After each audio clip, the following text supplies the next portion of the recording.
ഒരു കുപ്പി സോഡയ്ക്ക് വേണ്ടി രാജ്യത്തിന്റെ നേവി വിറ്റ ചരിത്രം കേട്ടിട്ടുണ്ടോ? അമേരിക്കൻ നേവിയേക്കാൾ കൂടുതൽ സബ്മറൈനുകൾ ഒരു കാലത്ത് പെപ്സിയുടെ കയ്യിൽ ഉണ്ടായിരുന്നെന്ന് പറഞ്ഞാൽ നിങ്ങൾ വിശ്വസിക്കുമോ? 1989 സോവിയറ്റ് യൂണിയനും പെപ്സിയും തമ്മിൽ നടന്നത് ശീതയുദ്ധകാലത്തെ ഏറ്റവും വിചിത്രമായ ഒരു ഭൗമ രാഷ്ട്രീയ ഉടമ്പടിയായിരുന്നു. അന്ന് സോവിയറ്റ് യൂണിയനിൽ പെപ്സിക്ക് വലിയ വിപണി ഉണ്ടായിരുന്നു. എന്നാൽ റഷ്യൻ കറൻസിയായ റൂബിളിന് അന്താരാഷ്ട്ര വിപണിയിൽ മൂല്യമില്ലാത്തതിനാൽ പണത്തിന് പകരം ബാർട്ടർ സിസ്റ്റം ആയിരുന്നു അവർ അവലംബിച്ചിരുന്നത്. റഷ്യൻ വോഡ്കയ്ക്ക് പകരമായി സോഡ നൽകിക്കൊണ്ടുള്ള കച്ചവടം ഇങ്ങനെ വർഷങ്ങളോളം തുടർന്നു. എന്നാൽ 80കളുടെ അവസാനത്തിൽ രാഷ്ട്രീയ കാരണങ്ങളാൽ അമേരിക്കയിൽ റഷ്യൻ വോഡ്കയ്ക്ക് ബഹിഷ്കരണം വന്നതോടെ ഈ വിനിമയം നിലച്ചു. പണമില്ലാത്ത റഷ്യ തങ്ങളുടെ കറൻസിക്ക് പകരം നൽകിയത് യുദ്ധ കപ്പലുകളായിരുന്നു. 17 അന്തർവാഹിനികൾ, ഒരു ക്രൂയിസർ, ഒരു ഫ്രിഗേറ്റ്, ഒരു ഡിസ്ട്രോയർ.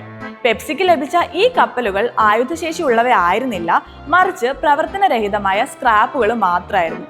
എന്നിരുന്നാലും ഒരു നിമിഷത്തേക്ക് ലോകത്തിലെ ഏറ്റവും വലിയ 6ാമത്തെ നാവികസേനയുടെ ഉടമകളായി ഒരു അമേരിക്കൻ ബ്രാൻഡ് മാറി എന്നത് കൗതുകമാണല്ലേ?